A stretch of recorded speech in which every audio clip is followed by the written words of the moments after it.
सांस्कृतिक कार्यक्रमाच्या सुरुवातीला आजच्या महिन्यात ज्यांचे वाढदिवस आहेत त्यांना आपण शुभेच्छा देऊ आणि मग कार्यक्रमाला सुरुवात करू. मी एकेकांची नावं घेतो.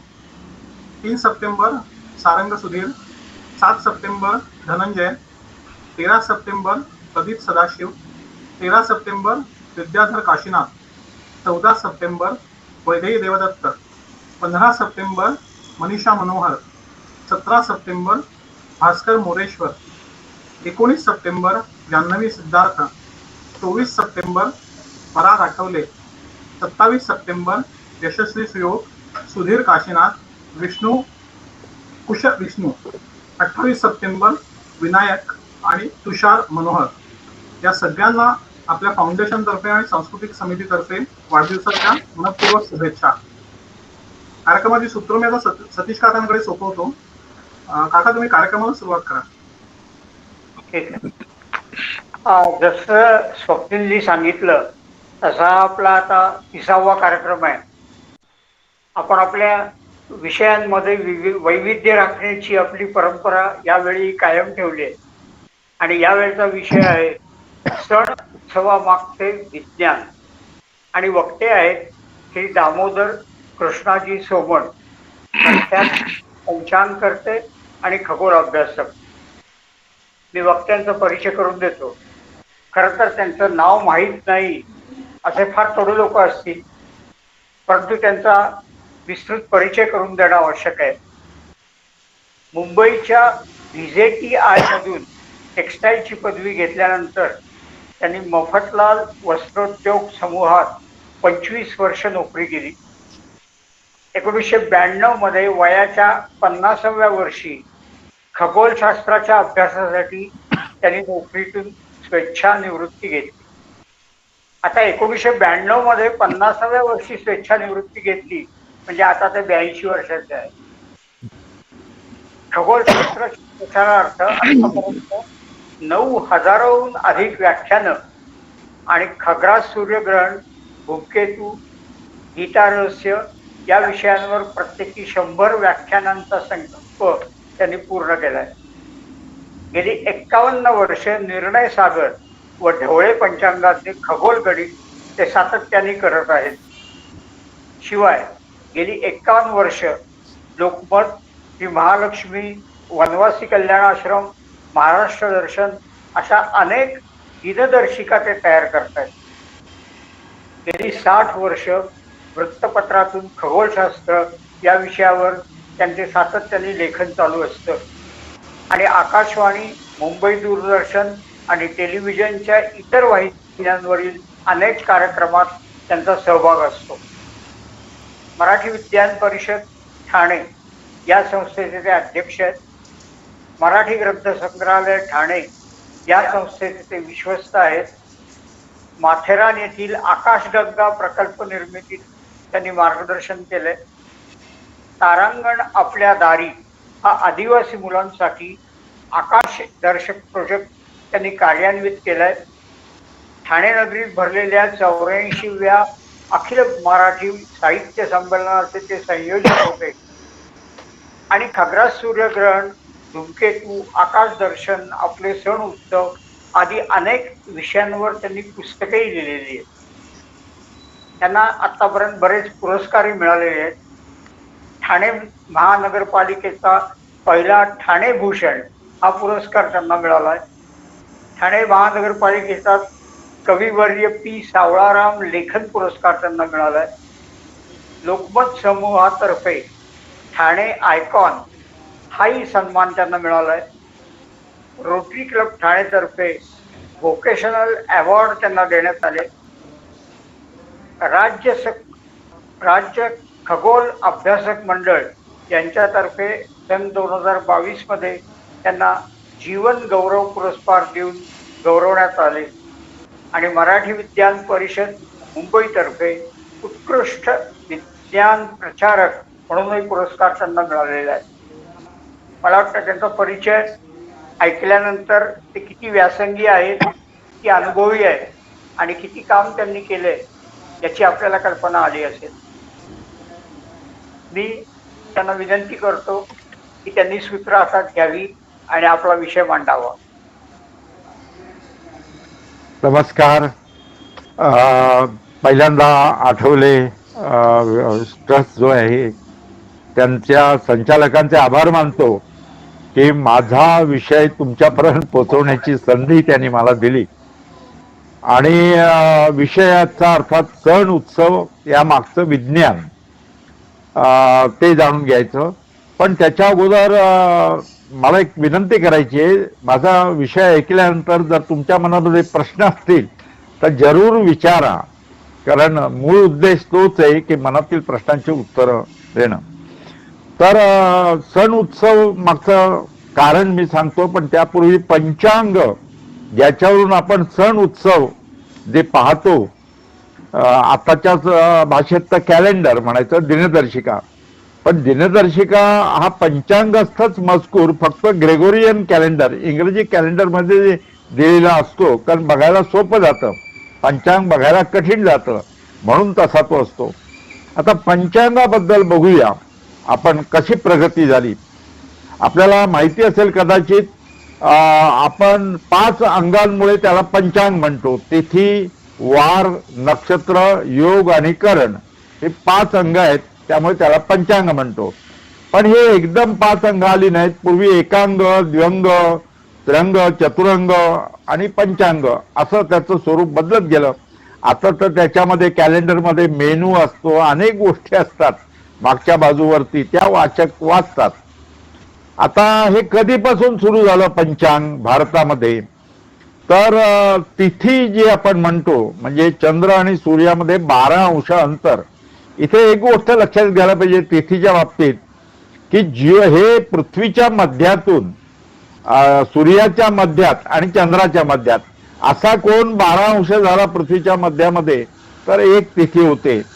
आणि तिथी म्हणजे चंद्राची स्थिती आपल्याला कल्पना असेल तर ही इसवी सन पूर्व 1500 म्हणजे 1500 मध्ये 2000 जर मिळवले तर 3500 वर्षांपूर्वीपासून भारतीयांना माहीत होती.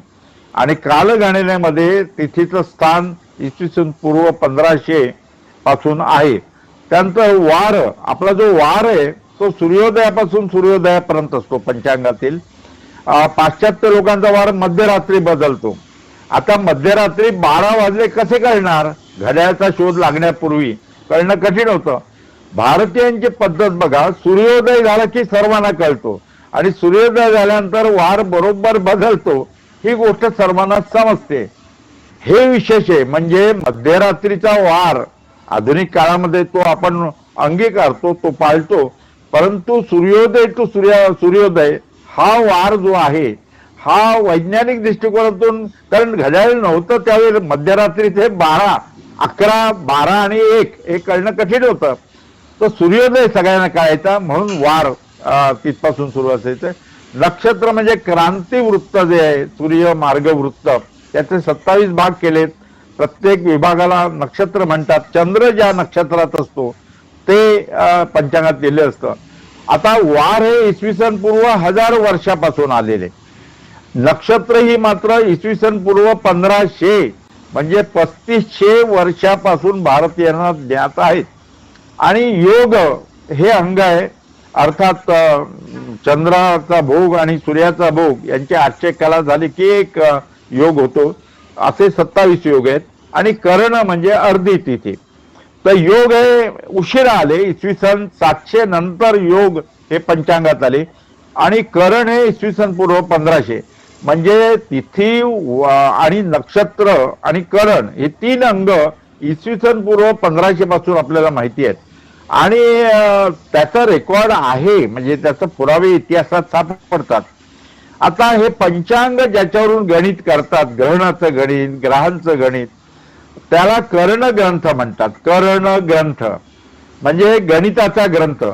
मला इथे मुद्दाम सांगायचं आहे, पंचांग म्हणजे फलज्योतिष नव्हे, पंचांग म्हणजे भविष्य नव्हे, पंचांग म्हणजे खगोल शास्त्राचं गणित. खगोल गणित म्हणजे पंचांग. कालमानानुसार कालचक्र काय आहे, काल म्हणजे परिस्थिती कशी आहे या विश्वामध्ये, त्याचं ज्ञान, कालज्ञान म्हणजे पंचांग. आणि ते खगोल गणित आहे, भविष्य नव्हे. पण सामान्य माणसाचा असं झालं पंचांग म्हटलं की भविष्य, असाच एक गैरसमज झालेला आहे. तर तो मला वाटतं अगोदर समजावून सांगायला पाहिजे. आणि आता हे कसं ज्ञान होतं आपल्याला माहिती असेल, याचं वैदिक कालखंड म्हटला म्हणजे इसवी सन पूर्व 1500 पर्यंतचा, तर त्यावेळी सौर वर्ष माहित होतं भारतीयांना. ऋग्वेद आणि संहिता ज्या लिहिल्या गेल्या त्या काळामध्ये एक वर्ष 360 दिवसांचं हे माहित होतं. तसा रेकॉर्ड त्याचा सापडतो इतिहासामध्ये. नंतर चांद्र महिन्याला नावं मात्र चैत्र वैशाख नव्हती त्या काळी, तर मधु माधव शुक शुची नभ नभस्य ईश ऊर्जा सहस तपस आणि तपस्य अशी नावं होती.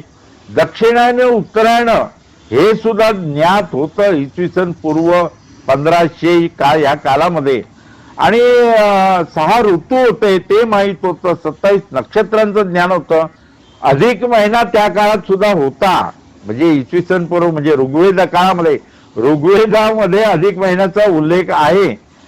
इंटर कॅलरी मंत्र ज्याला म्हणतात तो अधिक महिना त्या काळात होता. वसंत संपात पासून वर्षारंभ होत असे. असा हा काळ अज्ञात काळापासून इसवी सन पूर्व 1500. त्यावेळी गणित कुठल्या ग्रंथावरून करीत होते हे मात्र आता ती माहिती उपलब्ध नाही. त्यानंतरचा वेदांग ज्योतिष हा खंड आणि त्याचा ग्रंथ उपलब्ध आहे गणिताचा कर्ण ग्रंथ. त्याचं नाव आहे वेदांग ज्योतिष. आणि लगध ऋषीनं हा ग्रंथ लिहिला. लगध ऋषी काश्मीरमध्ये राहत होता असा उल्लेख सापडतो. आणि इसवी सन पूर्व 1400 म्हणजे जवळजवळ 3400 वर्षापूर्वी हा वेदांग ज्योतिष हा ग्रंथ लिहिला. हे संस्कृत मध्ये आहे. 44 श्लोक आहेत त्याच्यामध्ये. आणि त्या संस्कृत श्लोकांचा अर्थ लावण्याचं काम अनेक पाश्चात्य विद्वानांनी केलं. पुस्तकं लिहिले इंग्रजीमध्ये त्याच्यावरती वेदांग ज्योतिष. आणि आपले लोकमान्य बाळ गंगाधर टिळक यांनी सुद्धा या 44 श्लोकांचा अर्थ लावण्याचा प्रयत्न केलेला आहे. त्यांनी अर्थ लावलेला आहे. कारण पाश्चात्य लोकांनी लावलेला अर्थ नाहीये, टिळकांनी लावलेल्या अर्थामध्ये बदल काय फरक आहे ते त्यांनी सांगितलंय. माझे मित्र प्राध्यापक मोहन आपटे यांनी ग्रंथ लिहिलाय. या वेदांग ज्योतिष ग्रंथ अवेलेबल आहे अभ्यासकांना, कर्ण ग्रंथ. आणि त्याचं भाषांतर केलेलं ते सुद्धा अवेलेबल आहे. मराठीमध्ये आहे आणि इंग्रजीमध्ये सुद्धा आहे. त्यानंतरचा कालखंड म्हणजे सिद्धांत ज्योतिष कालखंड म्हणजे इसवी सन 400 पासून आतापर्यंत म्हटलं तरी चालेल. म्हणजे आर्यभट्ट होऊन गेले 499 मध्ये. त्या काळामध्ये सूर्य सिद्धांत नावाचा ग्रंथ आला. आणि हा ग्रंथ लाट नावाच्या ग्रस्थांनी लिहिलेला आहे. याच्यामध्ये 14 प्रकरण आहेत. हा ग्रंथ माझ्याजवळ आहे. वेदांग ज्योतिषपणे हा पण सूर्य सिद्धांत ग्रंथ आहे. पंचांग करते सूर्य सिद्धांत ग्रंथावरून पंचांग करायला लागले. सण उत्सव वगैरे हे लिहायला लागले त्याच्यावरून. ग्रहांचे उदयास्त ग्रहण म्हणजे विचार करा 14 प्रकरण 500 श्लोक आहेत संस्कृतमध्ये हा कर्ण ग्रंथामध्ये सूर्य सिद्धांत. आणि हा सूर्य सिद्धांत 1000 वर्ष पंचांग करते या सूर्य सिद्धांत ग्रंथावरून पंचांग करीत होते. 1000 वर्ष. अर्थात आकाशामध्ये बदल होत गेला आणि तसा तो बदल गणितामध्ये केला गेला नाही. आणि हे कोणाच्या लक्षात आलं किंवा पंचांगात वेगळं दिलेलं आहे आणि आकाशात वेगळं घडतंय. म्हणजे कर्ण ग्रंथावरून सूर्य सिद्धांतावरून गेलेलं गणित आणि आकाश याचा मेळ जुळत नाही हे लक्षात आलं. आपल्याला माहिती असेल मुरुड जंजिऱ्याच्या जवळ नांदगाव म्हणून गाव आहे, तिथे केशव दैवज्ञ होऊन गेले. त्यांच्या लक्षात आलं. पूर्वी काय व्हायचं, छापील पंचांग नव्हती. जोशी आडनावाची माणसं गणित करायचे आणि गावात पंचांग सांगायचे संक्रांत कधी आहे, ग्रहण कधी आहे, आणि त्याचा ते लोक देतील त्याच्यावरती त्यांचा उदरनिर्वाह चालायचा. असं पंचांग होतं. परंतु हे नांदगावचे केशव दैवज्ञ यांनी एकदा ग्रहण सांगितलं आणि ग्रहण दिसलं नाही. म्हणजे बघा सूर्य सिद्धांतावरून केलेलं गणित चुकायला लागलं. तिथे जंजिरा किल्ला आहे, तिथे मुसलमान वजीर होता. त्याला मुसलमानी धर्मामध्ये आपल्याला माहिती असेल नवीन चंद्र दिसला अमावस्येनंतर तर पहिल्या किंवा दुसऱ्या दिवशी चंद्र दिसतो, त्याच्यानंतर 1 तारीख त्यांची असते. तर तारीख चुकली ती आणि तो केशव दैवज्ञांना बोलला ते तिथे सिद्धिविनायक मंदिर आहे नांदगावला, तर तिथे ते पुजारी होते आणि त्यांच्या मनाला लागलं, त्यांच्या स्वप्नामध्ये गणपती आला, अशी कथा आहे दंतकथा. आणि गणपती नाही तर मी तुझ्या पोटी जन्म घेईन. त्यांना मुलगा झाला, त्याचं नाव गणेश ठेवलं. गणेश दैवज्ञ हा लहानपणापासून गणितात हुशार होता. त्यांनी सूर्यसिद्धांताचा अभ्यास केला, आकाश पाहिलं आणि फरक काय आहे हे जाणलं आणि त्या गणितावरचे संस्कार केले. कारण या विश्वामध्ये गतीमध्ये फरक पडतो हे त्यावेळी माहीत नव्हतं आणि त्यामुळे हा फरक पडायला लागला. आणि सूर्यसिद्धांत ग्रंथातील चुका त्यांनी शोधून काढल्या आणि ग्रंथ लिहिला. त्याचं नाव ग्रह लाघव. हा ग्रंथ सुद्धा अभ्यासकांना अवेलेबल आहे. त्याचं मराठीत सुद्धा भाषांतर झालेलं आहे, पण हा संस्कृत मध्ये ग्रंथ आहे ग्रह लाघव. आणि हा नांदगाव जवळ मुरुड जंजिऱ्याच्या जवळ नांदगाव म्हणून गाव आहे, तिचा गणेश दैवज्ञांनी तो लिहिला. यांनी 14 ग्रंथ लिहिलेले आहेत, त्यापैकी 5-6 उपलब्ध आहेत भारतामध्ये. बाकीचे मी लंडनला गेलो, तिथे हस्तलिखित मिळाली. मी पंतप्रधानांना कळवलंय की तुम्ही त्याच्या आम्हाला झेरॉक्स प्रत तरी पाहिजे. मी तिथे पण ते मागणी केलेली आहे. लक्षात घ्या, आपल्या भारतावरती आक्रमण झाली, मुसलमानांनी जाळून टाकलं आपलं लायब्ररी असतील, विद्यापीठांच्या लायब्ररी विशेषतः हस्तलिखित, आणि इंग्रजांनी पळवून नेली. तर तिथे मला ग्रंथ सापडले, भरती ओटीवरती त्यांचं पुस्तक आहे. तर भारतातले पंचांगकर्ते ग्रह लागवरून पंचांग करायला लागले. पहिलं सूर्य सिद्धांत, नंतर ग्रह लागव, आणि ग्रह लागव वरून केलेलं पंचांग बरोबर यायला लागलं, आकाशाशी जुळायला लागलं. पण नंतर 1920च्या सुमाराला पुन्हा गडबड झाली. पंचांगामध्ये ग्रहण दिलं होतं आणि आकाशात दिसलं नाही. आकाश आणि पंचांग यात फरक पडायला लागला. हे कोणाच्या लक्षात आलं? तर लोकमान्य बाळ गंगाधर टिळकांच्या लक्षात आलं. हे बरोबर नाही, म्हणजे ग्रह लागावरून केलेलं गणित बरोबर येत नाही, आकाशाशी जुळत नाही, हे त्यांच्या लक्षात आलं. जसं गणेश दैवज्ञांच्या, केशव दैवज्ञांच्या आलं, त्यांनी ग्रंथ लिहिला, तसं टिळकांच्या लक्षात आलं. आणि 1920 सालच्या केसरीमध्ये त्यांनी जाहिरात दिली लोकमान्य टिळकांनी, जर कोणी ग्रह लागाव ग्रंथावरती संस्कार करून नवीन ग्रंथ लिहील, जर आकाशाशी जुळेल, त्याला मी 1000 रुपये बक्षीस देईन. विचार करा, आव्हान मोठं होतं.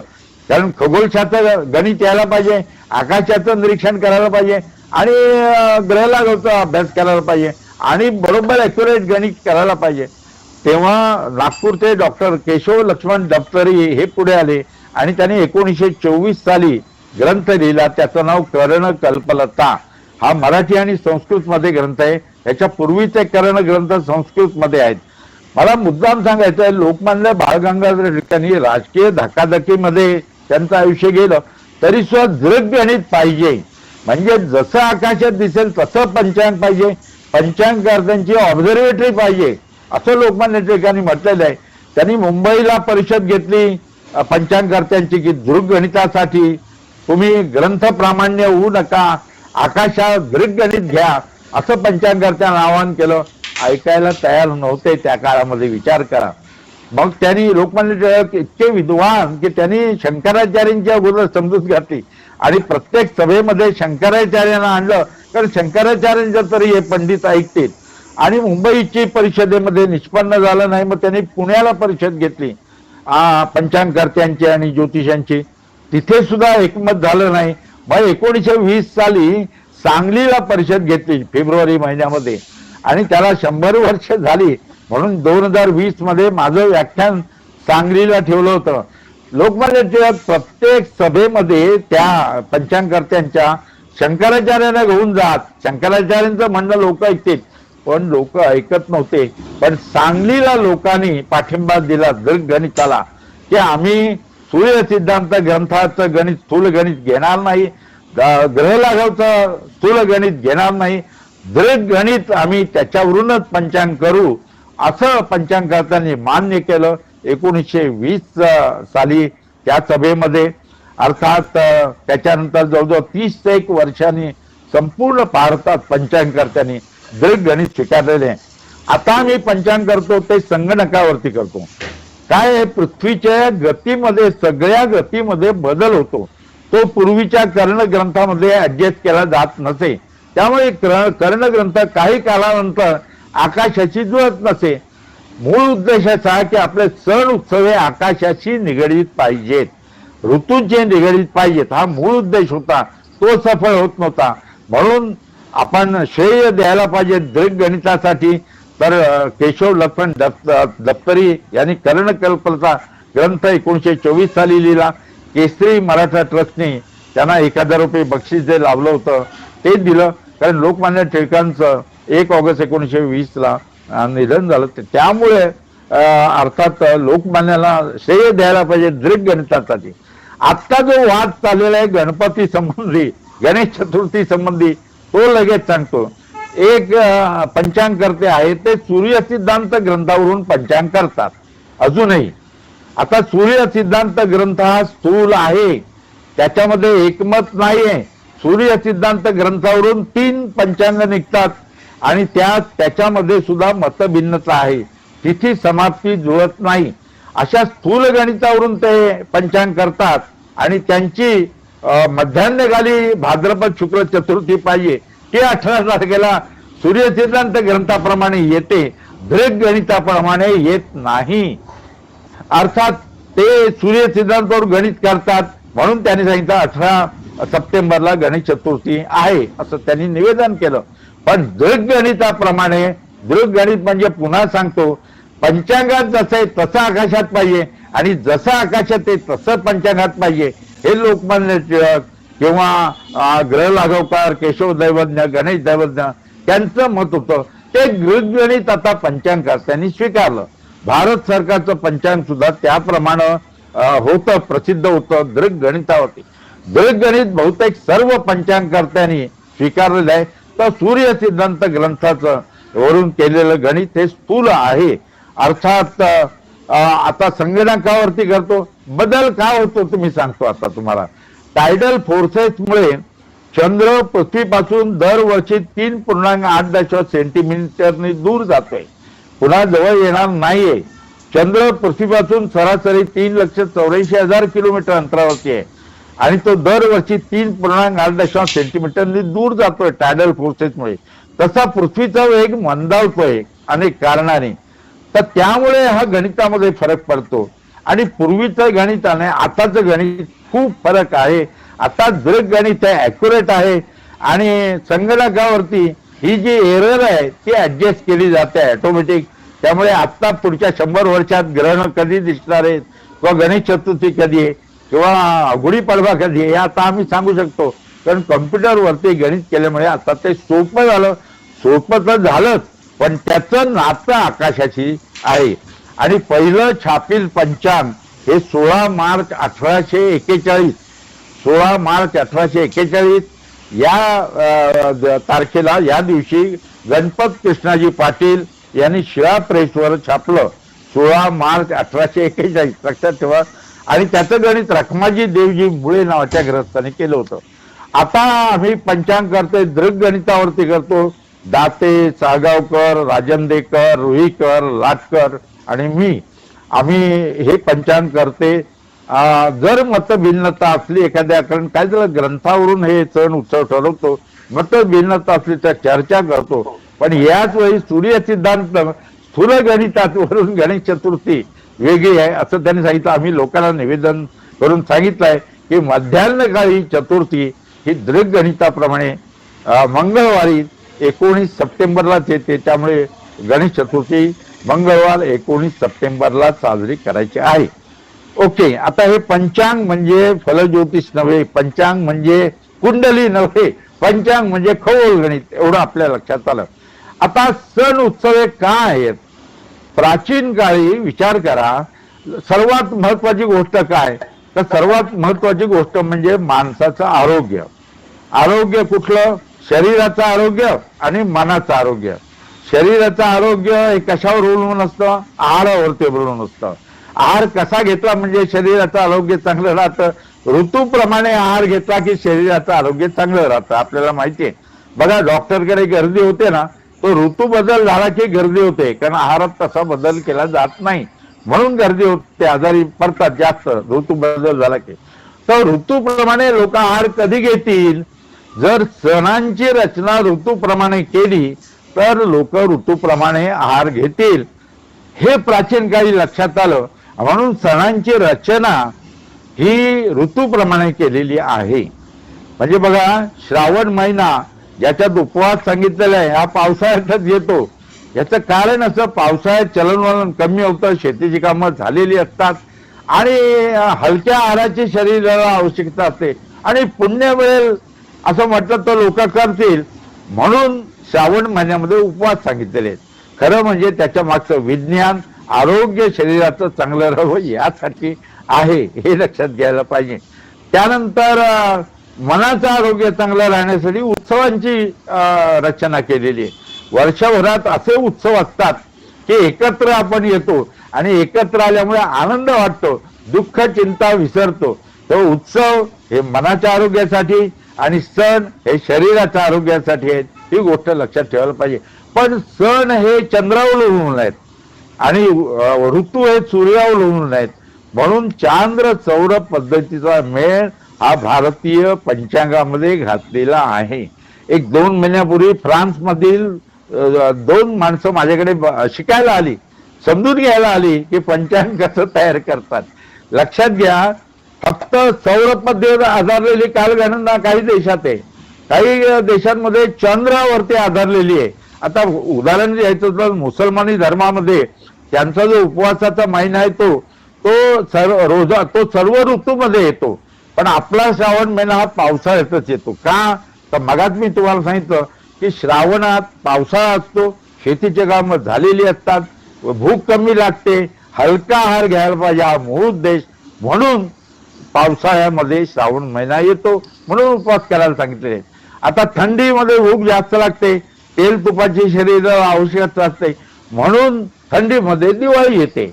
मकर संक्रांती, तिळाच्या तेलाची आवश्यकता असते शरीराला थंडीमध्ये, म्हणून संक्रांती थंडीमध्ये. हे ऋतूंची ही सांगड घातलेली आहे आणि शेती प्रधान देश असल्यामुळे शेतीवरती ह्या सगळ्या गोष्टी सणांच्या अवलंबून ठेवलेल्या आहेत. तर लक्षात घ्या, सणांची रचना जी केली आहे चांद्र सौर पद्धतीवरती केलेली आहे. आता ह्याच्यासाठी नियम सोपा बनवलाय. मीन राशीत सूर्य असताना ज्या चांद्र महिन्याचा प्रारंभ होईल त्याला चैत्र म्हणायचं. मेष राशीत सूर्य असताना ज्या चांद्र महिन्याचा प्रारंभ होईल त्याला वैशाख म्हणायचं. अशा रीतीनं महिन्यांचे नावं दिलेली आहेत. पण कधी कधी एका राशीत सूर्य असताना 2 चांद्र महिन्याचा प्रारंभ होतो, तेव्हा पहिला तो अधिक महिना आणि दुसरा तो निज महिना, अशी सांगड घातली जाते. त्यामुळे ठराविक ऋतूमध्ये ठराविक सण यायला ऍडजस्ट केले जातात. दुसऱ्या भाषेत सांगायचं, सोप्या भाषेत, तर एका सौर वर्षामध्ये आपल्याला माहितीये 365 तिथी होतात आणि एका चंद्र वर्षामध्ये त्याच्या एका सौर वर्षात 350, 11 तिथींचा फरक पडतो. सौर वर्ष आणि चांद्र वर्ष 350 आणि 365. तर 11 तिथींचा फरक आला की 11-11-11 असे 3 वर्ष झाली की अधिक महिना येत असतो. तेव्हा लक्षात घ्या, चांद्र सौर पद्धतीचा मेळ घालण्यासाठी अधिक महिना येतो. अधिक महिना ऋग्वेद काळात सुद्धा येत होता आणि अधिक महिन्याची कथा या असतात की त्याला मलमास म्हणून म्हणायला लागले. आता तो विष्णूकडे गेला, विष्णूने कृष्णाकडे पाठवलं आणि कृष्णाने सांगितलं माझं नाव तुला देतो पुरुषोत्तम, म्हणून त्याला पुरुषोत्तम मास म्हणतात. मग अपूप म्हणजे अनरसे, हे ऋग्वेदात वचन आहे. अपूप हा शब्द आहे. अपूप हा विष्णूला म्हणजे कृष्णाला नैवेद्य दाखवा, अर्पण करायचा, अशी त्याच्या मागची भूमिका आहे. आणि मग जावयाला का देतात अधिक महिन्यात, तर जावया विष्णू समान असतो. आपल्याला माहिती आपली कन्या लक्ष्मी आणि विष्णू, म्हणून विष्णू समान जावई असतो, म्हणून जावयाला देण्याचे प्रथा पडले. अनरसे 11-11-11 33 तिथी झाल्या की अधिक महिना येतो. तेव्हा या वर्षीच अधिक महिना श्रावण आलेला आहे. त्यामुळे बघा, पावसाळा ऍडजस्ट केला जाईल. गणपतीमध्ये पाऊस कमी होईल गणेश चतुर्थीच्या सुमारामध्ये. तेव्हा आता आपण गणपतीपासूनच सुरुवात करूया. प्रत्येक महिन्यामध्ये महत्वाचे सण घेऊया, कारण आपल्याला खरं म्हणजे 4 व्याख्यानामधून हे सांगायला पाहिजे, पण एका व्याख्यानामध्ये ही सगळी माहिती द्यायची आहे म्हणून मी सांगतो. तर आपल्याला लक्षात आलं की चांद्र सौर पद्धतीवरती आपलं पंचांग आधारलेलं आहे.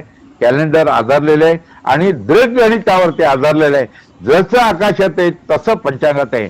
आता मी मधु माधव महिन्यांची नावं सांगितली, त्याला चैत्र वैशाख असं म्हणायला लागले.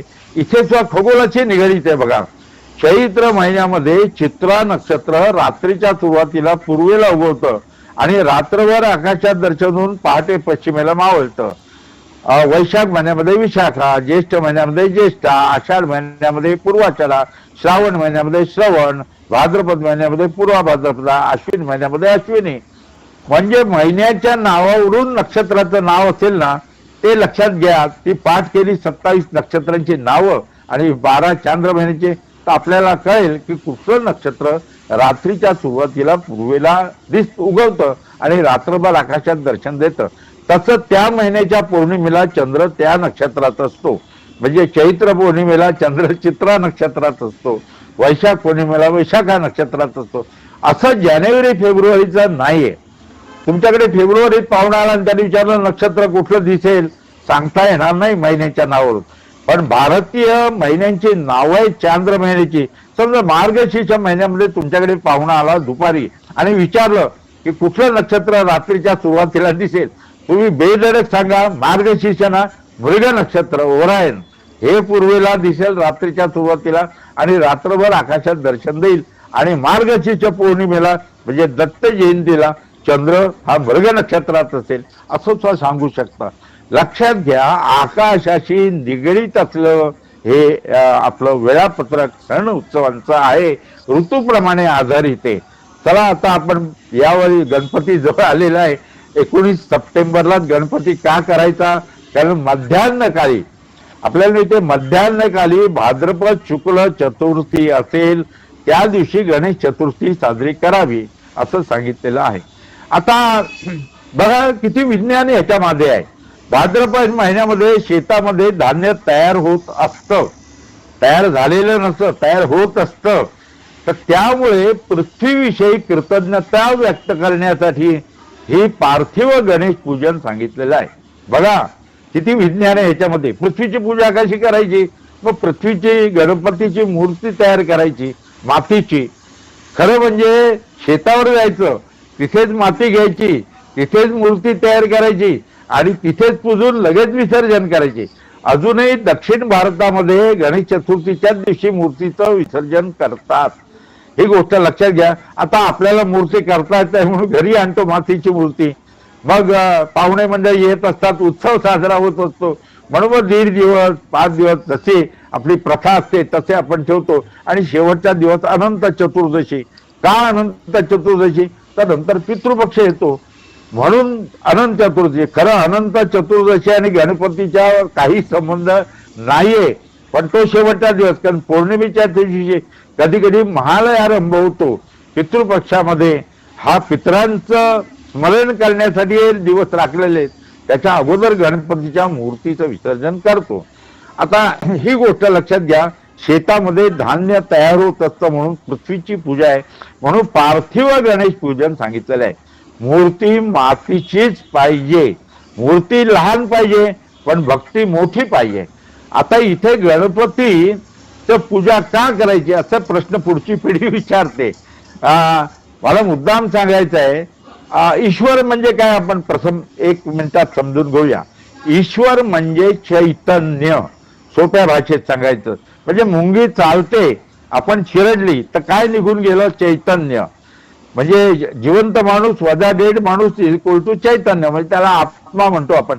हे चैतन्य चराचरात आहे, तोच ईश्वर आहे.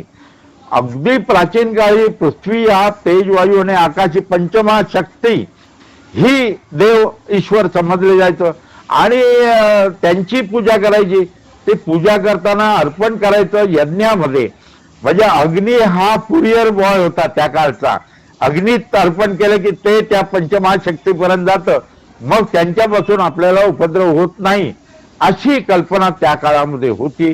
पण यज्ञामध्ये बळी देण्याची प्रथा दुर्दैवानं सुरू झाली म्हणून भगवान श्रीकृष्णाने सांगितलं की यज्ञ करणं आणि आपलं कर्तव्य पूर्ण करणं हे समान आहे, तीच पूजा आहे असं झालं. पूजा ही त्या काळात नव्हती. आपण जे गंध फूल अक्षता ही प्राचीन काळी नव्हती, ही नंतर आपल्या संस्कृतीमध्ये आलेली आहे. लक्षात घ्या, हिंदू हा शब्द कुठेही नाही, भगवद्गीतेमध्ये नाही किंवा हिंदू हा वेदांमध्ये पण नाही. सनातन वैदिक धर्म, आता सध्या सनातन शब्दाबद्दल कीच चालू आहे, अनेक लेख तुम्ही वाचले असतील, पण सनातन वैदिक धर्माच्या एका वाक्यात शिकवण ही आहे की माणसानं माणसाची माणसासारखं वागायचं, ही शिकवण आहे आणि तीच महत्वाची आहे. पण आजकाल काय झालंय, धार्मिक हा एक इगो प्रॉब्लेम निर्माण झालेला आहे. खरं म्हणजे पृथ्वीवर माणूस ज्यावेळी निर्माण झाला त्यावेळी माणसानं माणसाची माणसासारखं वागावं, हीच शिकवण आपल्या संपूर्ण ग्रंथामध्ये दिलेली आहे. तेव्हा गणपती बद्दल आपण बोलतोय. मंगळवार 19 सप्टेंबरला गणेश चतुर्थी आहे. मंगळवारी अंगारक योग म्हटलेला आहे. ह्याच्या पूर्वी इसवी सन 2002 मध्ये मंगळवारी गणेश चतुर्थी आली होती आणि ह्याच्यानंतर इसवी सन 2026 मध्ये नंतर 29 मध्ये पुन्हा मंगळवारी गणेश चतुर्थी येणार आहे. अर्थात अंगारक योग असं त्याला म्हणतात. प्रत्येक देवाचा वार ठरलेल्या मंगळवार गणपतीचा, म्हणून त्याचं म्हटलं जातं अंगारकी चतुर्थी, संकटची चतुर्थी, तिला अंगारकी चतुर्थी म्हणतात. अर्थात गणपती बद्दल जे गैरसमज आहेत, पूजा का करतो ते मला सांगायचं आहे. ही जेव्हा सर्वांना निर्गुण निराकार जे चैतन्य आहे त्याची उपासना करता येणार नाही, म्हणून सगुण आणि साकार म्हणजे मूर्ती डोळ्यासमोर ठेवून पूजा करायची, त्याची आराधना करायची. मूळ उद्देश काय आहे तो समजून घ्यायला पाहिजे. त्याच्या मागचं विज्ञान, ज्याची आपण पूजा करायची त्याचे गुण आपल्या अंगी यायला पाहिजेत, यासाठी पूजा करायची असते. पूजा आपण गणपती का करायची? 14 विद्या 64 कलांचा अधिपती. आयुष्यात एक तरी विद्या यायला पाहिजे, एक तरी कला यायला पाहिजे. दरवर्षी एक तरी कला आपण शिकलो तरी आपलं आयुष्य हे आनंदी सुखी होऊ शकेल. जीवनाचा तोच अर्थ आहे, आपल्या आयुष्यामध्ये आनंद निर्माण करायचा आणि जास्तीत जास्त लोकांच्या जीवनामध्ये आनंद निर्माण करायचा, हाच मूळ उद्देश आहे जीवनाचा. अर्थात गणपतीचे गुण, गणनायक, लिडरशिप डेव्हलपमेंट शिकायची असेल तर गणपतीचा अभ्यास करायला पाहिजे. प्राचीन ग्रंथ माहितीचं उपलब्ध आहे. गणपतीचा आणखी एक महत्वाचा गुण आपल्याला माहिती आहे सर्वांना, तो म्हणजे बुद्धिदाता. आता विचार करा, बुद्धी प्रगल्भ आपल्याला करता येते, पण उपासना गणपतीची का करायची? तर गणपतीसारखं बुद्धिवान व्हायला पाहिजे आपण. आधुनिक काळामध्ये अनेक बुद्धी वृद्धी करण्यासाठी अनेक टीचर्स उपलब्ध आहेत, गुगल सारखे सुद्धा उपलब्ध आहेत. तर बुद्धिदाता, सुखकर्ता, बघा, दुसऱ्याच्या आयुष्यात सुख निर्माण करता यायला पाहिजे, आपण स्वतः सुखी व्हायचं आणि इतरांच्या आयुष्यात सुख निर्माण, हे गणपतीपासून शिकलं पाहिजे. तुम्ही 1.5 दिवस पूजा करा, 5 दिवस करा, 10 दिवस करा, हे महत्वाचं नाही. तुम्ही मूर्ती किती मोठी आणता हे सुद्धा महत्वाचं नाही. तुम्ही किती भक्तिभावानं उपासना करून गणपतीचे गुण आपल्या अंगी आपण घेतो मेहनत करून, हे महत्वाचं आहे. तेव्हा ही पृथ्वीची पूजा आहे, मातीची मूर्ती पाहिजे. अर्थात पार्थिव गणेश पूजन महत्वाचं आहे, हे मी तुम्हाला सांगितलं. आता इथे आपल्याकडे गैरसमज किती तरी आहेत. समजा माझ्याकडे 5 दिवस गणपतीची मूर्तीची पूजा करत होतो, तर आता मला 1.5 दिवस आणायचं आहे. समजा आणू शकता, असं कुठल्याही ग्रंथात लिहिलेलं नाही की किती दिवस ठेवावं. खरं म्हणजे त्याच दिवशी विसर्जन करायला पाहिजे, परंतु आपण उत्सव मूर्ती आणतो, ती ठेवतो, उत्सव असतो, एक प्रकारचा आनंद असतो म्हणून. पण मूळ हेतू कधी दिवस बदलला तरी चालेल, फक्त आपल्या मित्रांना कळवायला पाहिजे. आणखी महत्वाची गोष्ट इथे आहे की उजव्या सोंडेचा गणपती कडक असतो, अशी जी समजूत आहे ती चुकीची आहे. सोंड कुठे ठेवायची हा गणपतीचा प्रश्न आहे, आपला नाही. आता सोंड डावीकडे का असते? नीट निरीक्षण करा गणपतीचं, की डाव्या हातात मोदक असतो, उजवा हात आशीर्वाद देतो, म्हणून सोंड डावीकडे असते. अर्थात कडक देव नसतो, कुठलाही देव कडक नसतो. देव हा सौम्य असतो, कृपाळू असतो, क्षमाशील, क्षमा करणारा असतो. आपल्यातून चूक झाली तर घाबरायचं कारण नाही, निर्भय व्हायला पाहिजे आयुष्यामध्ये. आणि घाबरायचं कारण नाही. आता मातीची मूर्ती कधीतरी दुभंगते, कधीतरी क्रॅक पडू शकतो पूजा करताना हात लावून सुद्धा, किंवा लहान मुलांचा हात लावून. घाबरायचं कारण नाही, लगेच विसर्जन करायचं. लक्षात ठेवा, निर्भयता पाहिजे आयुष्यात. निर्भय राहिल्यानं आपलं आरोग्य चांगलं राहतं, मनस्वास्थ्य चांगलं राहतं, आणि देव कधीही कोणाचं वाईट करीत नाही. जर वाईट करीत असता तर तो देवच नव्हे.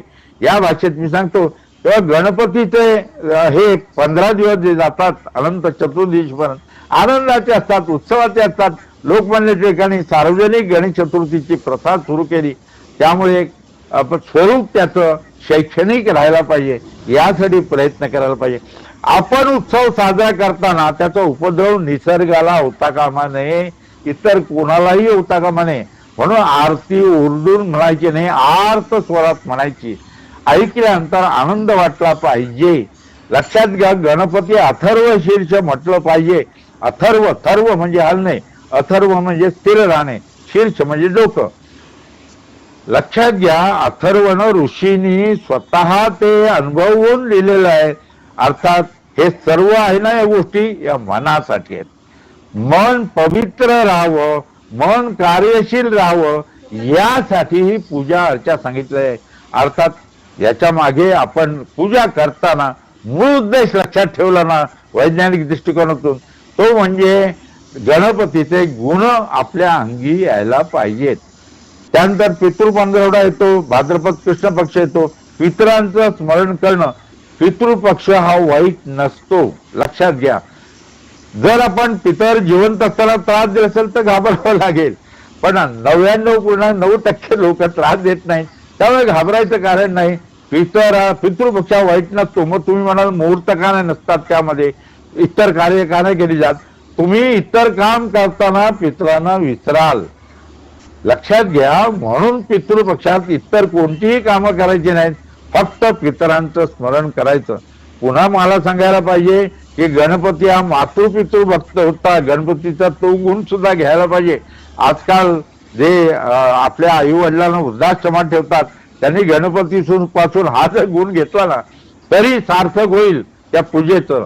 म्हणून पितृपक्षामध्ये पितरांचं स्मरण करणं, ज्याने आपल्याला शिक्षण दिलं, जन्म दिला, जमीन जुमला ठेवला, अर्थात ज्यांच्यामुळे आपण या जगामध्ये आलो, यासाठी पितृपक्ष हा पितरांचं स्मरण करण्याचा दिवस आहे, तो महत्वाचा.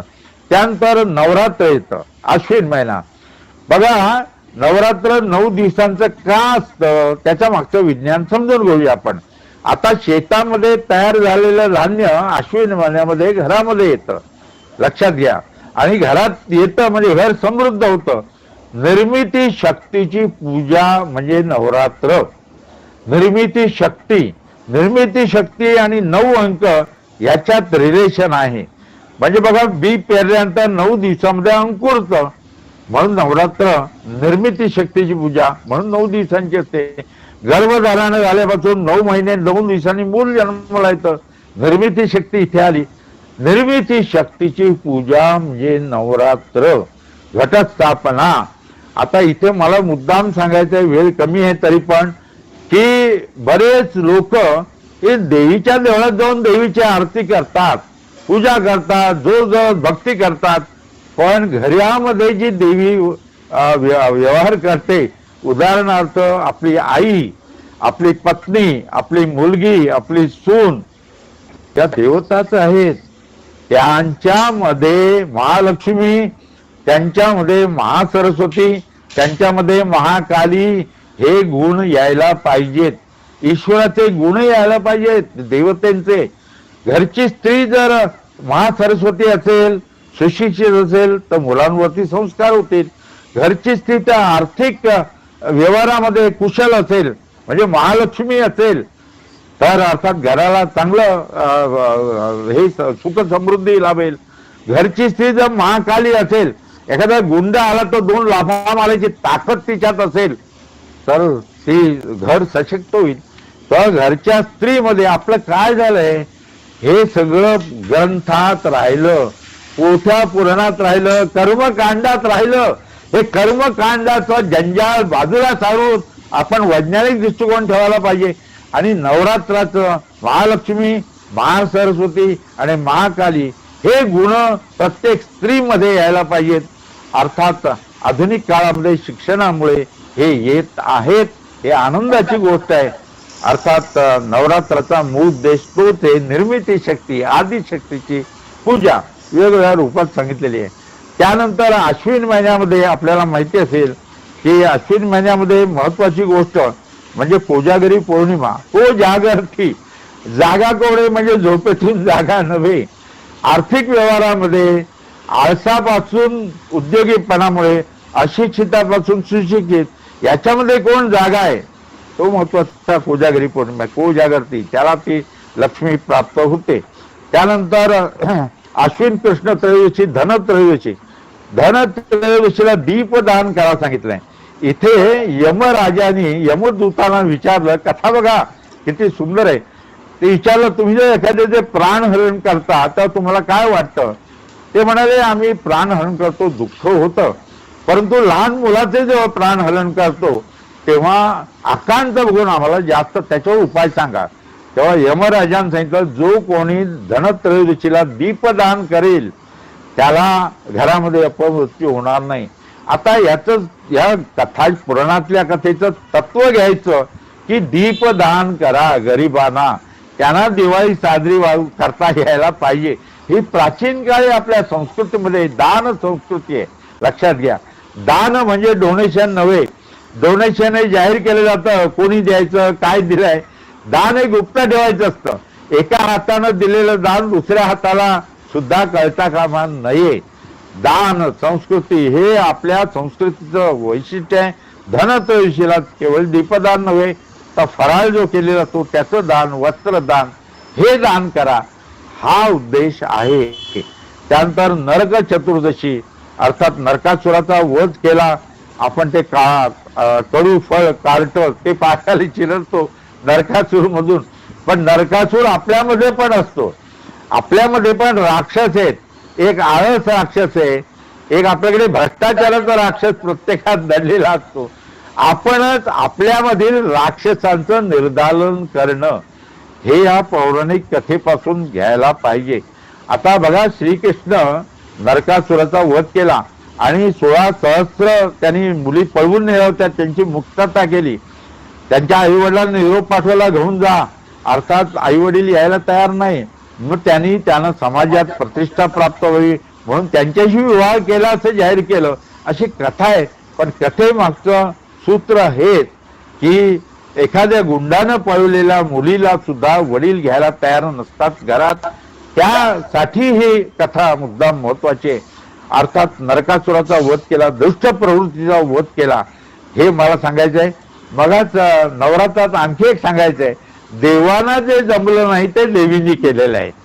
मला स्त्रियांच्या बाबतीत, महिलांच्या भगिनींच्या बाबतीत मला हेच सांगायचं आहे की पुरुषांना एखादी गोष्ट जमत नाही, त्या महिला करू शकतात. बघा तुम्ही, अनेक वेळा देवांवर संकट आली तर ते देवीला त्यांनी आराधना केली आणि देवी प्रसन्न होऊन तिने दुष्टांचा नाश केला. तर घरची स्त्री जर महालक्ष्मी, महासरस्वती, महाकाली असेल तर घराला घरपण येतं, हे लक्षात घ्यायला पाहिजे. लक्ष्मीपूजन अश्विन कृष्ण अमावस्या प्रदोषकाली, लक्षात घ्या, प्रदोषकाली म्हणजे सूर्यास्तानंतर 2-2.5 तासाचा प्रदोषकाल असतो आणि त्याच्यामध्ये लक्ष्मीपूजन करायचं आहे. लक्ष्मी कुठे राहते आपल्याला माहिती आहे. समुद्र मंथनातून लक्ष्मी आणि अलक्ष्मी या बाहेर पडल्या. अलक्ष्मीला विचारलं त्यांनी, मी कुठे राहू? त्यांनी सांगितलं देवानी की तू जिथे अस्वच्छता असेल, आळस असेल, भ्रष्टाचार असेल, भांडण असतील, कलह असतील, तिथे तू राहा, अलक्ष्मी. म्हणून आपल्याकडे दिवाळीत अलक्ष्मी निस्सारणं, अलक्ष्मीचं वाहन गाढव आणि शस्त्र झाडू तिचा, म्हणून झाडूची पूजा करतात. अलक्ष्मी कोणालाही नको असते, दारिद्र्य कोणालाही नको असतं, लक्ष्मी पाहिजे असते. पण लक्ष्मीने विचारलं मी कुठे राहू? तेव्हा त्यांनी सांगितलं देवाने, जिथे स्वच्छता आहे, जिथे प्रामाणिकपणा आहे, जिथे मेहनत आहे, जिथे कष्ट आहे, तिथे तू राहा. लक्षात घ्या, त्याच्या मागचे गुण, परिस्थिती ही आपल्या घरात आपण ठेवली तर लक्ष्मी म्हणजे पैसा नव्हे, सन्मार्गानं मिळालेला पैसा आणि सन्मार्गासाठी खर्च होणारा पैसा त्याला लक्ष्मी म्हणतात.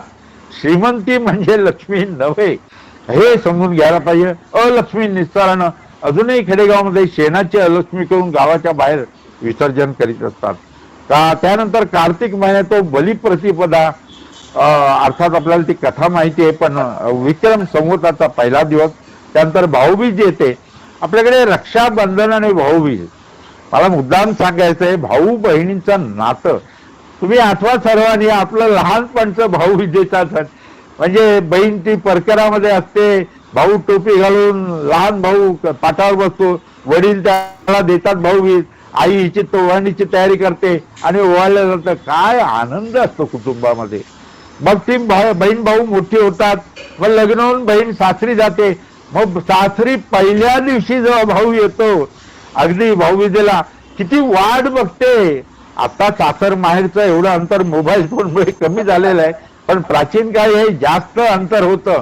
तेव्हा साहजिकच पहिल्या भाऊबीजेला भाऊ येतोय त्याची वाट बघते आणि तो भाऊबीजेचा सण हा अतिशय उत्साहानं आनंदानं साजरा होतो. त्यानंतर बहिणीला मुलं होतात, मग मामा येणार म्हणून मुलं वाट बघायला लागतात. वर्षानुवर्ष जात असतात, दोघेही वृद्ध होतात. मग शेवटी दादा तू येशील ना पुढच्या वर्षी. मग वृद्ध भाऊ येतो, बहीण म्हणते आता मला ताकद नाही राहिलेली ओवाळण्याची, देवाजवळ तबक ठेवलंय तिथेच ओवाळणी घाल. मग भाऊ तिथेच ओवाळणी घालतो आणि जाताना निरोप घेताना भाऊ अर्थात जेवू शकत नाही, कारण वृद्धापकाळामध्ये त्याला अनेक आजार पछाडीत असतात, त्याच्या सोबत करत असतात. जाताना तो म्हणतो ताई पुढच्या वर्षी. ती विचारते दादा पुढच्या वर्षी येशील ना भाऊजीला. तो सांगतो ताई नक्की येईन, तू जिथे असशील तिथे. दोघांनाही वाटत असतं की पुढच्या भाऊजीला आपण असू की नाही. हा कौटुंबिक आनंदाचा बहीण भाऊ नात्याचा सण. जसा बलिप्रतिपदेला पत्नी पतीला ओवाळते, तसा भाऊबीजेला बहीण भावाला ओवाळते. जबरदस्त हा भारतीय संस्कृतीचा अतिशय महत्वाचा सण आहे. त्रिपुरी पौर्णिमाला शंकराची अर्थात कार्तिक पौर्णिमा, त्यानंतर मार्गशीर्ष महिना येतो, दत्त जयंती असते आणि ब्रह्मा विष्णू महेश तीन तोंडाचा माणूस नव्हता, देव नव्हता.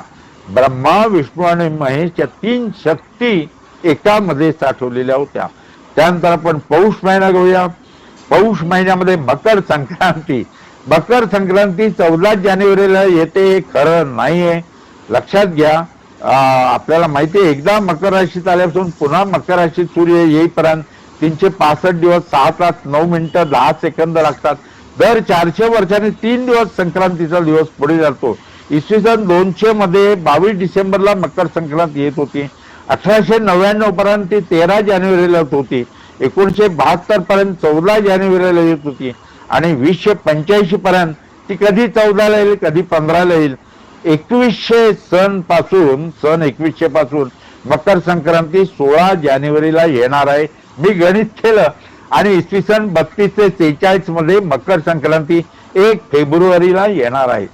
तिळाचं महत्व सांगायला नको. आता माघ महिना उजाडतो, तो माघ महिना गणेश जयंतीचा असतो. गणेशाने 3 अवतार घेतले, वैशाख पौर्णिमा पुष्टीपती विनायक जयंती, भाद्रपद शुक्ल चतुर्थी पार्थिव गणेश पूजन आणि माघ शुक्ल चतुर्थी गणेश जयंती. अर्थात 14 विद्या 64 कलांचा हा अधिपती. त्यानंतर वसंत पंचमी सण येतो, त्यानंतर रथसप्तमी आणि माघ महिन्यामध्ये महाशिवरात्र भगवान शंकराचं. त्यानंतर फाल्गुन महिना येतो, हा होळी पौर्णिमेचा, पर्गेशन ऑफ माइंड. आता इथे बघा वृक्ष तोडून जायला सांगितलेलं नाही. हा थंडीमध्ये सण येतो फाल्गुन महिन्यामध्ये होळीचा सण. पानगळ होते आणि प्राचीन काळी झाडाची पानं पडली की ती स्वच्छ केली जायची नाही, रोगराई यायची. म्हणून ती रोगराई येते, गुंडा राक्षसीन येते, मुलांना त्रास देते वगैरे कथा आहेत त्याच्यावरती. परंतु मग तो पालापाचोळा एकत्र करून जाळायची प्रथा पडली आणि मग होळीची पद्धत सुरू झाली. वर्षातील अखेरचा महिना फाल्गुन, पर्गेशन ऑफ माइंड असं आहे. आणि तो फाल्गुन महिना रंगपंचमी म्हणजे रंगांची उधळण. जसा दिव्याचा उत्सव आनंदाचा, तसा रंगपंचमीचा सण. मला माहिती आहे घड्याळाचा काटा पुढे पुढे जातो आहे. मला वाटतं घाईमध्ये फास्ट ट्रेनमध्ये बसल्यासारखं अर्थात 6 महिने मी घेतलेत, पुढचे 6 महिने काहीतरी पुढच्या भागामध्ये आपण भेटूया. काही प्रश्न असतील याविषयी तर तुम्हाला विचारायला मी एक 5-10 मिनिटं काही वेळ असतील, संचालक जसा देतील तसं विचारायला हरकत नाही. तेव्हा धन्यवाद आठवले परिवाराचे. काही प्रश्न असतील तर विचारायला हरकत नाही. पुढच्या महिन्यातले असले तरी चालतील विचारायला हरकत नाही.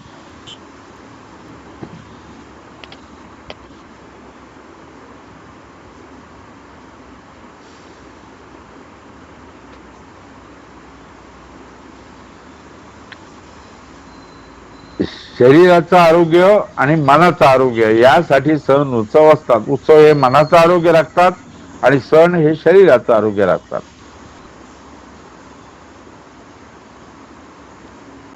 काही प्रश्न विचारा, हरकत नाही कुठलाही. माझ्या बुद्धिमत्तेपडे प्रमाणे मी 51 वर्ष पंचांग होतो, त्याप्रमाणे हरकत नाही विचारायला. चुकला तरी चालेल. नमस्कार. हा मी सतीश आठवले. हा आपण सांगितलं हे म्हणजे इतकी उपयुक्त माहिती आहे. हा पण वर्षानुवर्ष म्हणजे आपण आहोत की आमची ही पिढी आहे, त्याच्या मागची पिढी, त्याच्या मागची पिढी, जे काय संस्कार आपल्यावरती पूजा किंवा सण साजरे करण्याच्या बाबतीत काही ठराविक गोष्टी केल्याच पाहिजे, हे केलंच पाहिजे, असं केलंच पाहिजे असं जे सांगत होते, आणि पुढच्या पिढीला मग ते पटेन असं झालं की असं केलंच पाहिजे, असं कशासाठी, ही सांगड कशी घालायची. म्हणजे आता तुम्ही जसं सांगितलं की मग हा सण म्हणजे याच्या पाठीमागचं विज्ञान हे असं आहे. पण हे विज्ञान माहिती असून सुद्धा मागच्या पिढीने आपल्याला काय सांगितलंय की अधिक महिन्यात जावयाचं पूजन करून त्याला 33 द्यायलाच पाहिजे, काहीतरी वस्तू त्याला द्यायलाच पाहिजे. ते नाही केलं तर मनाला चुटपुट लागून जाते. म्हणजे आपण जे मनाचं आरोग्य आपण जे म्हणतो करण्यामध्ये मनाचं आरोग्य असलं पाहिजे, ती मनाला चुटपुट लागण्याची जी मग ती सवय लागून जाते. कारण आपल्या पूर्वजांनी, आपल्या पितरांनी आपल्याला हे काहीतरी सांगून ठेवलेलं आहे, आणि आपण हे आता नवीन पिढीला ज्यांना साधारणपणे भक्ती किंवा देव हे करणं आजकाल त्यांना असं पटत नाही, त्यांना आपण हे सांगू शकत नाही. आणि आपल्यावरती झालेले संस्कार मात्र आपल्याला मनातल्या मनात ते चुटपुट लावून जातात की अरे आपण हे केलं नाही, ते केलं नाही. चांगला प्रश्न. तू डावीकडून आरती करतो की उजवीकडून आरती करतो, असं या सगळ्या गोष्टींमध्ये माणसाला कन्फ्युजन होऊन जातं. ज्या मनाच्या शांतीसाठी पण आपण करत असतो ती मनाची शांतीच बिघडून जाते. खरंय. अगदी चांगला प्रश्न विचारलाय. बऱ्याच लोकांच्या मनामध्ये हा प्रश्न असतो. पहिली गोष्ट म्हणजे आताची नवीन, आमच्या काळात माझं वय 82, मला आठवतं मी वडिलांना प्रश्न विचारायचा लहानपणी शक्यच नव्हतं, म्हणजे घाबरत होतो प्रश्न विचारायला वडिलांना. आताची मुलं विचारतात, ठीक आहे, मग गणपती का पूजा करायची, मग 1.5 दिवस का, मग आई सांगते आपल्याला 1.5 दिवसात दिलेली बुद्धी पुरते, बाकीच्यानं 5 दिवस असतात ती गोष्ट शिकायला.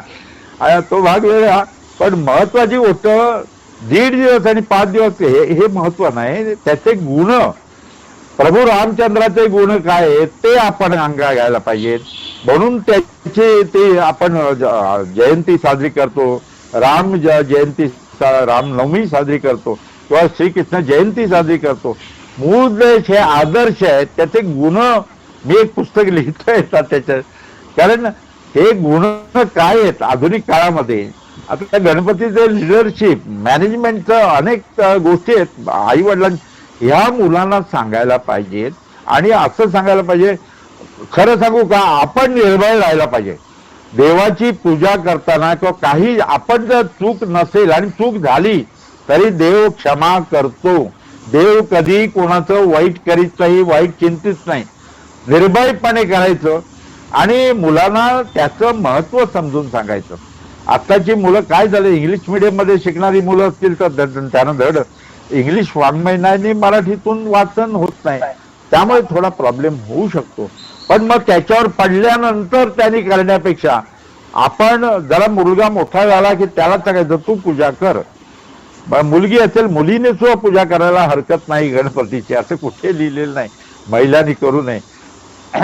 आणि सोहळा काळ तर स्वच्छतेसाठी. आता कोरोना काळामध्ये आपल्याला कळलं सोहळ्याचं महत्व काय ते, तेव्हा इट टेक्स टाइम. पण त्याच्या मागचं विज्ञान समजून सांगितलं की ऋतूप्रमाणे आहार घेणं. आता उपवास, चांगला प्रश्न विचारला तुम्ही. बिस्किट खाल्लं चुकून तर उपवास बुडत नाही. उपवासाला काय खायचंय कुठल्याही ग्रंथात लिहिलेलं नाहीये, लक्षात घ्या. साबुदाणा कसा खायची सुरुवात झाली कोण जाणे. खरं साबुदाणा हा अतिशय आरोग्याला हानिकारक आहे, वाईट आहे. बटाटा तर आपलाच नव्हे. मला सांगायचं आहे हे उपवासाचे हलका आहार घेणं म्हणजे उपवास हे महत्वाचं आहे. आणि हलका आहार म्हणजे डायटिंग आधुनिक काळामध्ये. तेव्हा यज्ञात जे द्रव्य अर्पण करतो त्यातला भात सोडून बाकी खायला हविष्यान्न ते परवानगी आहे. आता कर्नाटकमध्ये पोहे खातात उपासाला, पोहे. आपल्याकडे पोहे खाल्ले तर म्हणजे चालणार नाही. लक्षात घ्या कुठल्याही ग्रंथात लिहिलेलं नाही हे हलका आहार घेणं. त्यामुळे एखादं चुकून बिस्किट खाल्लं नकळत म्हणजे आपल्याला जाणीव नसताना हा संयम पाळण्यासाठी उपवास असतो. किंवा आपण मनाचा निग्रह. एखादी गोष्ट प्रवासात पाणी नाही मिळालं तरी आपल्याला राहता आलं पाहिजे, खायला नाही मिळालं तरी राहता आलं पाहिजे. ही शरीराला सवय होण्यासाठी उपवास सांगितले. म्हणजे उपवासाची सवय होते. देवाची आणखी एक फायदा असा की आपल्या घरातली पुढची पिढी निर्व्यसनी राहायला पाहिजे असेल तर हा देवाची एक अज्ञात म्हणजे दिसत नाही पण भीती आहे ती असलेली चांगली. ते संस्कार मुलांवरती होत असतात. त्यामुळे व्यसन करून मुलगा घरी येणार नाही आणि देवाजवळ बसणार नाही, कारण त्याला माहिती आहे आपले घरामध्ये हे सोहळं पाळलं जातं. लक्षात घ्या हे सगळं शेवटी आपल्यासाठी आहे.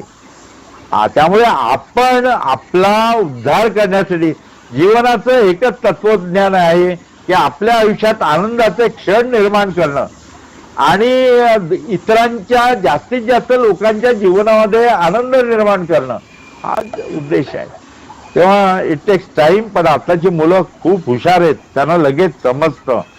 आई वडिलांना कधी कधी कळत नाही पण मुलाला बरोबर कळतं.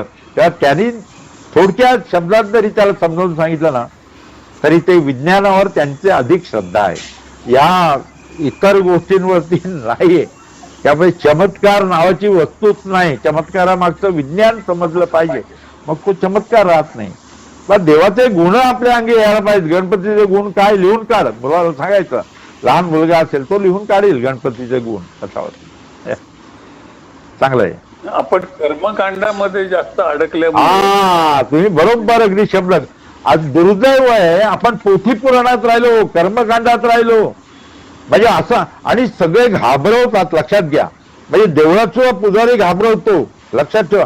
ते डॉक्टर आपल्याला घाबरवतो, वकील आपल्याला घाबरवतो, हे प्रोफेशनल सुद्धा आपल्याला घाबरवून पैसे काढायचा प्रयत्न करतात.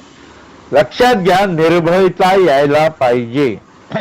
आणि जास्तीत जास्त आयुष्य जे काही आयुष्य मिळतं ते आपल्या हातात. आता माणसाचं आयुष्य 120 वर्षाचं होणार आहे. आपल्याला माहिती असेल की 120 वर्ष आयुष्य माणसाचं होणार आहे. इकिगाई तुम्ही पुस्तक वाचा. जपानमध्ये ओगिमी नावाचं गाव आहे आणि हेक्टर गार्सिया आणि फ्रान्सिस मिलोर यांनी इकिगाई नावाचं पुस्तक लिहिलं आहे. मी मुद्दाम हे पंचांग प्रसिद्ध करतो, जाणव पंचांग. त्याच्यामध्ये 10 पॉईंट सांगितले. त्यांनी लिहिलंय सतत कामात राहा. 100 वर्षाच्या जास्त आयुष्य मिळेल ते माणसं गावात आहेत आणि आनंदी आणि सुखी आहेत, ते विशेष आहे. सतत कामात राहा, समाजकार्य करा, निर्भय हा, हे महत्वाचं आहे. आणि 100% पोट भरेल जेवायचं नाही, 80% जेवायचं. पोट भरेल एवढं. चांगल्या मित्रांची संगत ठेवा.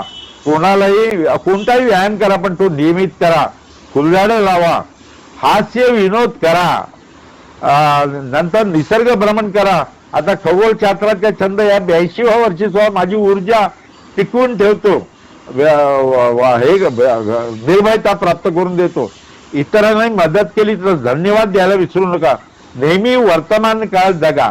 आपण काय करतो, भविष्यकाळाचा विचार करतो आणि चिंता वाटते. भूतकाळाचा विचार केला तर दुःखद घटना आठवतात आणि असतो वर्तमान काळामध्ये. मग वर्तमान काळात ऍक्सिडेंट होतो, चुका होतात. वर्तमान काळात राहा आणि प्रत्येकाला जे दिलेलं आहे त्याचा विकास करा. खरं सांगतो मी, आयुष्य आनंदानं जगण्यासाठी आहे. त्यासाठी आता आधुनिक व्रत म्हणजे मोबाईल पासून थोडं दूर राहा नेहमी, किंवा टीव्ही जास्त वेळ बघू नका. तर हे लोक त्या टीव्ही वरती इतकं बघत असतात ना, आयुष्यात कशासाठी जगतोय हेच बरेच लोकांना माहिती नसतं. धन्यवाद सर. हा, ओके. आणखी काही प्रश्न? सर मला एक प्रश्न विचारायचा होता. मी ठाण्याहून केदार आठवले बोलतोय. ऍक्च्युली तुमची इथे म्हणजे हे जर सगळं प्रसिद्ध होतच असतं, तर मला एक आपल्या आठवले यांच्या सगळ्यांना सांगायचं की अजून एक एखादं ऍस्ट्रॉलॉजिकल किंवा ह्याच्या रिलेटेड सरांचं जर एक व्याख्यान ठेवता आलं तर ते पण आपण ठेवूया. आणि अजून एक मला विचारायचं होतं की आपण जे वर्षफल किंवा हे जे वाचतो असतं ना पंचांगामध्ये, तर त्याच्यामध्ये साधारण एक पावसाचा अंदाज किंवा हे सगळं लिहिलेलं असतं, ते पण एक कॅल्क्युलेशन बेस्डच असतं का? म्हणजे तुम्ही ते पण कॅल्क्युलेशन मॅथमॅटिकल? चंद्र नक्षत्रापासून सूर्य नक्षत्र मोजायचं आणि त्याला 9 बघायचे. एक बाकी राहिली तर अमुक अमुक वाहन. हे प्राचीन ग्रंथ. त्यावेळी वेधशाळा नव्हत्या, ऑब्झर्वेटरी नव्हती, सॅटेलाइट्स नव्हते. अंदाज कसा, शेतकऱ्यांना कसं मार्गदर्शन व्हायचं. तर मृग नक्षत्रात बा सूर्यानं प्रवेश केला. वाहन काय आहे? हत्ती वाहन आहे म्हणजे पाऊस जास्त पडेल, किंवा बेडूक आहे म्हणजे पाण्यात राहणारा. म्हैस वाहन आहे पाण्यात बसणारी. याच्यावरून तो अंदाज व्यक्त केला जायचा. पण आता मी पंचांगात शेवटची लाईन लिहितो की याच्यावर विश्वासून राहू नका, वेधशाळेच्या अंदाजावरती जास्त विश्वासून राहा, कारण तो अचूक असतो. आपल्या भारतीय वेधशाळा संख्या कमी आहे, उपकरणं कमी आहेत. पण मी अमेरिकेत गेलो तर तिथे बघितलं ना, 8 दिवस अगोदर सांगतात दुपारी 4 वाजता पाऊस पडेल. बरोबर 4 वाजता पडतो 8 दिवसानंतर. इतकं परफेक्ट. मी त्यांच्याकडे जाऊन विचारलं, ते म्हणतात आमच्याकडे डेटा एवढा आहे ना, डेटा कलेक्शन आणि उपकरणं. अर्थात आपल्याकडे सुद्धा डॉक्टर गोवारीकरांनी प्रयत्न केले होते तसे. पण मला मुद्दाम सांगायचे की काळ कळतो. अमुक अमुक मृग नक्षत्रात सूर्यानं प्रवेश केला की काळ कळतो. त्याप्रमाणे शेतकरी लगेच बियाणं पेरतात, असा समज आहे त्याचा. आणि तुम्ही फलज्योतिष सांगितलं ते पण मी सांगतो. ग्रहांवरती माणसांचं जीवन अवलंबून आहे, पण आकाशातील ग्रहांवर नव्हे, तर माणसाच्या मनातील ग्रह. कुठले ग्रह? आग्रह, विग्रह, संग्रह, पूर्वग्रह, दुराग्रह, सत्याग्रह. हे ग्रह जास्त डेंजर. 99.9% आपलं जीवन आपल्यावर अवलंबून असतं. आपल्या आई वडिलांवर सुद्धा नसतं, किंवा बायकोवर नसतं, पत्नीवरती, मुलांवर नसतं. तुम्ही आपलं जीवन सुधारू शकतो आपणच. हे मी स्वतः अनुभवून तुम्हाला सांगतोय. वयाच्या 82व्या वर्षी हे विशेष आहे. कारण छंद पाहिजे, कुठला तरी एक छंद पाहिजे. आता एस्ट्रॉनॉमी सारखा छंद मला जीवनात आनंद मिळवून देतो.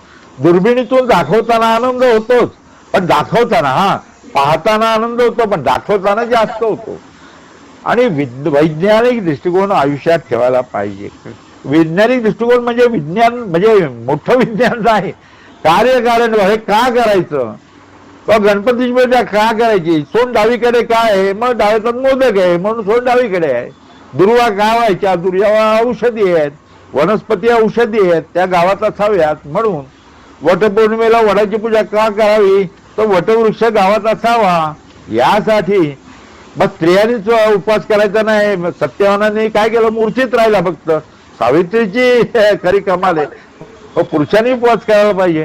लक्षात घ्या, त्याची कार्यकारण भाव शोधणं.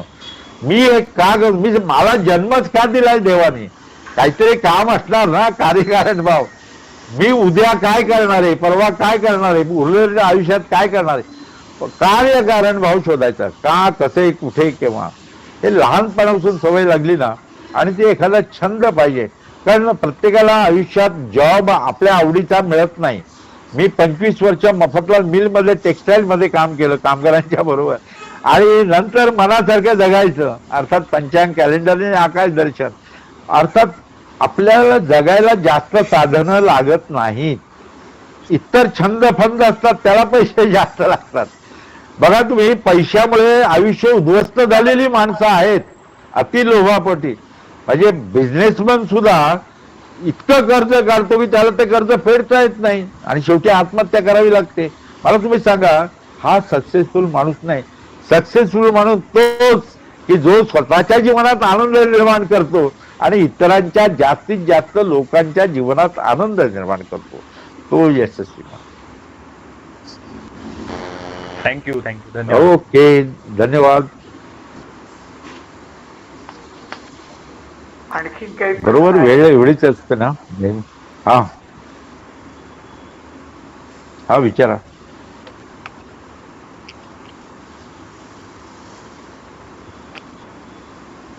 आणखी कोणाला काही प्रश्न आहेत? नाही, प्रश्न नसले मला व्हॉट्सअप नंबर द्या, त्यांना नंतर नंबर देऊ का? नंबर 9819098255. कधीही विचारा, कारण तेच आहे का, माझं काम तेच आहे. आता चांद्रयान गेलं, सूर्ययान गेलं, त्याच्यावरती सुद्धा कितीतरी व्याख्यानं झाली, कारण लोकांना अधिक मास होता त्यावेळी. मी एक 5 वर्षाचं आकाश म्हणून पुस्तक लिहिलंय, 50% डिस्काउंट मध्ये देतो. आकाशातील खगोलीय घटना पुढच्या 5 वर्षाच्या त्या लिहिलेल्या आहेत. नंतर हे नॅनो पंचांग हे मार्केटमध्ये आहे 2024चं. हे गणेश चतुर्थीला प्रसिद्ध होतं, पण यावर्षी लवकर झालं. माझ्या पत्नीनं पुस्तकं लिहिली आहेत सुभाषितांवरती. 2 खंड आहेत, 400 सुभाषित, संस्कृत आणि मराठी आणि इंग्रजी अर्थ. 12 संस्कृत स्तोत्रांनी म्हणून पुस्तक लिहिले त्यांनी करोनामध्ये. 12 स्तोत्र आहेत, त्याचे मराठी आणि इंग्रजी अनुवाद आहे. ते 200 रुपयाचं पुस्तक आम्ही 100 रुपयाला देतो कॉस्ट प्राइस मध्ये लोकांना, प्रचार व्हावा यासाठी ही पुस्तकं. तेव्हा असं आयुष्य एन्जॉय करायला पाहिजे. मला आनंद झाला प्रश्न विचारलेत आणि मला वाटतं हा उपक्रम चांगला आहे तुमचा. तरुण वर्ग किती सहभागी होत असतो माहित नाही, परंतु व्हायला पाहिजे, एकत्र यायला पाहिजे. आता एकत्र आल्याशिवाय गत्यंतर नाही आपल्याला. नाही, आमच्या कुलसंमेलनामध्ये हा त्यामानाने बरीच उपस्थिती असते. म्हणजे हा, मग त्यावेळी येईन त्यावेळी त्यावेळेस एखाद्या वेळेस म्हणजे आता आम्ही जरूर. डिस्कस करू. हो, पण जर तशी हे आली तर आपलं जर का वेळ मिळू शकला त्यावेळेस, हो तर हा विषय जसा तुम्ही आज 5-25 लोकांसमोर जो सांगितला, हा, 400 लोकांसमोर ज्यावेळेस जाईल, बरोबर, आणि तो त्यांच्यापासून पुढे कोणापर्यंत जरी जाईल, त्यावेळेस त्याच्यावरती काहीतरी जागृती होऊ नाही. शकेल. बरोबर बरोबर, माझं झालंय माझं म्हणणं असं आहे की या गोष्टींवरती माणूस भीतोच जास्त आहे. हो, आपण जे कर्मकांड करत असतो किंवा करायला लावतो किंवा पाहत असतो ते भीतीपोटी, की मला मी हे केलं नाही तर माझं काय? बरोबर बरोबर बोललात तुम्ही. भीतीपोटी करतो.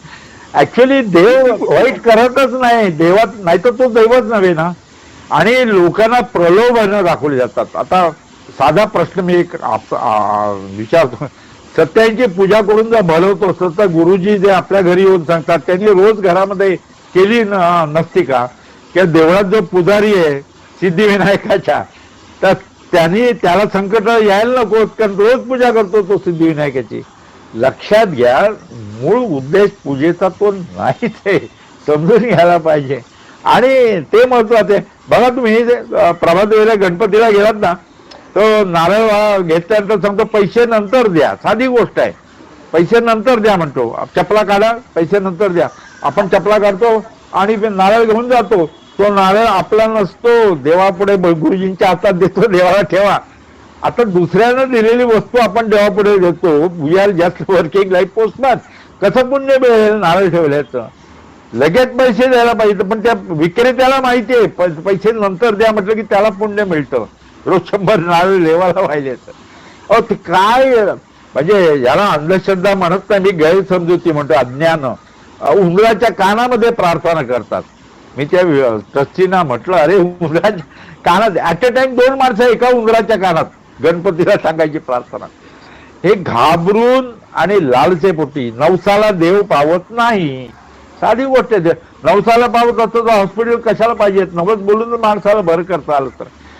म्हणून लोकमान्य टिळकांनी गीता रस्त्यावरती मी 100 व्याख्यानं दिली ना, त्यावेळी लोकमान्य टिळकांनी हे सांगितलं होतं. लोकमान्य टिळकांना प्रश्न विचारला, तुम्ही आर्टिकल इन वेदास नंतर दुसरं पुस्तक ही सगळी इंग्रजीत लिहिली, मग गीता रस्ते मराठीत का लिहिलं? ते म्हणाले, आपणच कर्मयोग विसरलो आहोत. पाश्चात्य लोक कर्मयोगी आहेत म्हणून त्यांची प्रगती झाली. हे टिळकांनी सांगितलेलं आहे. तर अशा दृग्गणित पाहिजे. दृग्गणित जसं आकाशात आहे तसं पण जगात पाहिजे. ऑब्झर्वेटरी पाहिजे असं टिळकांनी म्हटलेलं आहे. पण आज सूर्य सिद्धांतावरून लगेच तो व्हॉट्सअपवरती हे करतो, 18 तारखेला करा. अरे, आणि दुर्दैवानं आपले धर्मगुरू आहेत ना, ते पण ग्रंथ प्रामाण्य करतात, आकाशात काही हो. म्हणून टिळकांनी शंकराचार्यांना घेऊन गेले होते प्रत्येक सभेला. हे मी सांगलीला सांगितलं 2020 साली कार्यक्रम झाला, 100 वर्ष झाली टिळकांच्या. तेथे मी सांगितलं कसं कसं झालं ते दृग्गणिताचं. Far it text time. मी अनेक कुलसंमेलनाला जातो व्याख्यानासाठी. आठवलेंच्या याला सुद्धा येईन मी. तो दिवस अगोदर कळला म्हणजे नो प्रॉब्लेम. ओके, धन्यवाद सर. हा, धन्यवाद. अच्छा अच्छा अच्छा, धन्यवाद सर, तुम्ही आमच्या विनंतीला मान देऊन आलात. हो, आभार. आमच्यासाठी वेळ काढलात आमच्या विनंतीवर, त्याबद्दल तुम्हाला शतशः धन्यवाद. आणि तुमच्या एकूणच जीवनाकडे बघायचा जो सकारात्मक दृष्टिकोन आहे, सकारात्मक दृष्टिकोन असाच मी म्हणेन. कारण तुम्ही विज्ञाननिष्ठ तर आहातच, पंचांगकर्ते असूनही ज्या कर्मकांड आहे किंवा अनिष्ट प्रथा आहे, भीतीपोटी हा शब्द योग्य आहे. हो, भीतीपोटी. बऱ्याचशा गोष्टी माणूस हा परमेश्वराला घाबरूनच करतो. तर त्याच्याबद्दल तुम्ही गेले तासभर छान, अतिशय छान. दुर्दैवाने या वेळात सगळे सण झाले नाहीत. हो, नाही करू. हा, पण शक्य झालं तर परत कधीतरी आम्ही तुम्हाला बोलू. तुम्ही यावं तशी अपेक्षा आहे. आज आलात आणि आम्हाला अतिशय छान, अतिशय सुंदर विवेचन केलं, त्याबद्दल धन्यवाद आठवले परिवारातर्फे. ओके, अच्छा, नमस्कार. स्वप्नील, आपण कन्क्लूड करूया तर काही सांगायचं? हो हो, नाही माझ्याकडनं काही नाही. कन्क्लूड करूया काका. सुमन सर, धन्यवाद. ओके ओके, ऑफ करू. हो, शुभरात्री. ओके.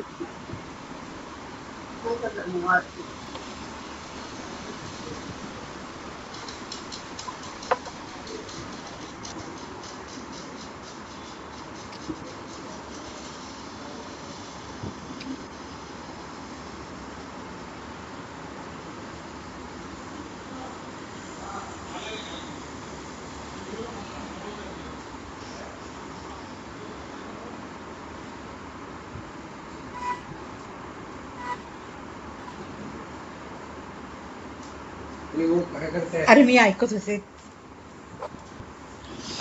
त्या आजोबाच लेफ्ट नाही होऊ शकत.